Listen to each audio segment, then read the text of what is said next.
तेगबीर सिंग संधू जालन्याच्या पोलीस अधीक्षक पदी रुजू. तत्कालीन पोलीस अधीक्षक अजय कुमार बन्सल यांच्या हस्ते स्वीकारला पदभार.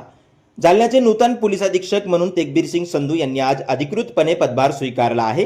तत्कालीन पोलीस अधीक्षक अजय कुमार बन्सल यांची बदली झाल्यानंतर त्यांनी संधू यांच्याकडे जिल्ह्याची सूत्रे सुपूर्द केली आहे. अजय कुमार बन्सल यांनी पुष्पगुच्छ देऊन नवीन एसपींचे स्वागत केले आणि कार्यभार सोपवला. तेगबीर सिंग संधू हे मालेगाव येथे अप्पर पोलीस अधीक्षक या पदावर कार्यरत होते. ते आता जालन्याचे एसपी म्हणून कायदा व सुव्यवस्थेची जबाबदारी सांभाळतील. अजय कुमार बन्सल यांची बदली झाल्यानंतर हा बदल करण्यात आला आहे.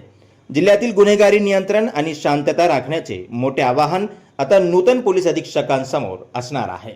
अशाच वेगवान घडामोडींसाठी पाहत रहा ग्लोबल न्यूज मराठी.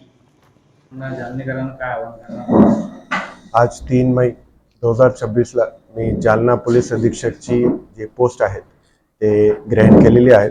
मी मालेगाववरून आलेलो आहे आणि जालनाच्या लोकांना प्रोफेशनल पोलिसिंग देण्यासाठी जे काय मी प्रयत्न करू शकता ते मी करणार आहे.